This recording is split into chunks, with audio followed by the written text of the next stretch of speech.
तुमने मारा पीटा, तुमने गाली बकी, जलील किया। अस्सलाम वालेकुम, मैं हूँ अफसाना। आप देख रहे हैं आपका अपना यूट्यूब चैनल। जब एक शौहर ये कहता है कि तुम मेरे लायक नहीं हो, जब वो कहे तुम मेरी पसंदीदा औरत नहीं हो, जब ये कहे कि तुम अच्छी नहीं लगती हो, जब वो कहता है मैं खिलाता हूँ, जब वो कहता है मैं पहनाता हूँ, जब वो कहता है कि मैं मेरे घर में रखा हूँ, तब एक औरत सोचती है, वो सोचने पे मजबूर हो जाती है, या फिर उसे सोचने पे मजबूर कर दिया जाता है। उसे एक बार नहीं, 100 बार नहीं, उसको हजारों बार सोचने पे मजबूर कर दिया जाता है कि ये रिश्ता क्यों है, ये रिश्ता कैसे हुआ, ये रिश्ता क्यों है, ये रिश्ता मैं क्यों निभा रही हूँ, और ये रिश्ता किसकी वजह से टिका हुआ है, मैं क्यों यहाँ रह रही हूँ, क्या वजह है, क्या रीज़न है, मैं किसी का क्यों सुन रही हूँ।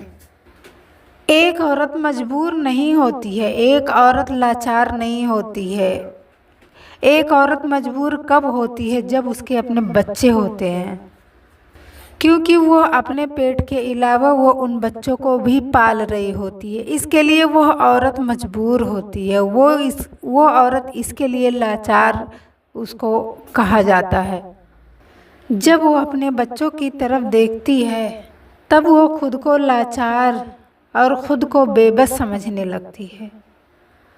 जब उसके बच्चे हों और सहारा देने वाला कोई ना हो, तब वो खुद से बोझ लगने लगती है, खुद से ही खुद को कोसती रहती है, खुद से ही खुद को बुरा कहने लगती है, खुद में ही खामियां ढूंढने लगती है, खुद को ही कोसने लगती है। एक औरत को अल्लाह ने हिम्मत में बहुत ज़्यादा दिया, हिम्मत बहुत ज़्यादा दिया है, और शरीर से वो कमज़ोर होती है, क्योंकि एक इंसान होकर एक इंसान को जन्म देती है।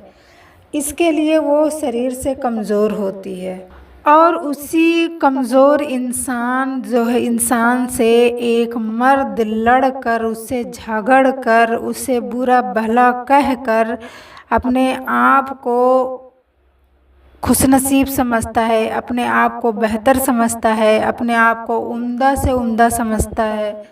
एक औरत पे अपनी ज़्यादतियाँ दिखाने के बाद वो फ़ख्र से कहता है कि तू मेरा कुछ नहीं बिगाड़ सकती। जब आपका शौहर अगर आपके साथ ऐसा रवैया कर रहा होता है, तो फिर आपका दिल क्या कहता है? आप उसके बारे में क्या सोचते हो? आप उससे क्या गुमान रखते हो? आप उससे क्या उम्मीदें लगाओगे? लेकिन ये मर्द ये नहीं समझते, आपका शौहर, आपका खाविंद ये नहीं समझता कि आप चुप हो, आप खामोश हो, तो वो खामोशी भी एक ताकत होती है। आपके खामोश रहने के बावजूद भी वो उसको गुस्सा आती है, उससे चिढ़ आती है कि मैं बहस कर रहा हूँ, मैं चिल्ला रहा हूँ, सामने वाला खामोश क्यों है, चुप क्यों है, क्या वजह है, क्या रीज़न है, क्यों नहीं कुछ बोल रहा। लेकिन ये शौहर जो होते हैं, वो अपनी बात मनवाने के लिए वो तुम्हें ही टॉर्चर करते हैं, तुम्हें ही परेशान करते हैं, तुम्हें ही अजियत देते हैं, और तुमसे ही बेहतरी की उम्मीद रखते हैं। पूरी ज़िंदगी बीत जाती है यूं ही बहस करने में, यूं ही बहस सुनने में, यूं ही ताना देने में, यूं ही ताना सुनने में। अपने ही ज़िंदगी की कीमत जिस इंसान को खुद पता ना हो, वह क्या देगा दूसरे को खुशियाँ।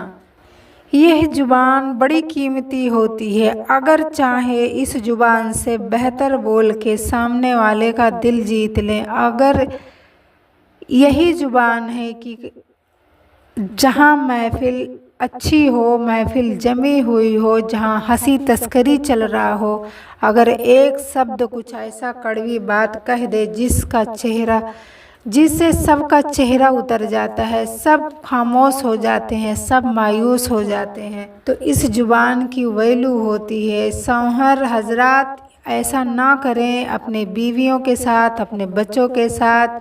मत ऐसे रवैये से मत पेश आया करें कि जिससे आपके ही लोग आपसे तकलीफ़ होते हों, आपसे तकलीफ़ पाते हों, आपसे गमज़दा होते हों। औरत कभी बेवकूफ़ नहीं होती है, औरत बेवकूफ़ नहीं होती है, औरत बुज़दिल नहीं होती है, औरत नादान होती है। नादानी का नाम दिया जाता है औरत को, नादान होती है। नादान इसलिए होती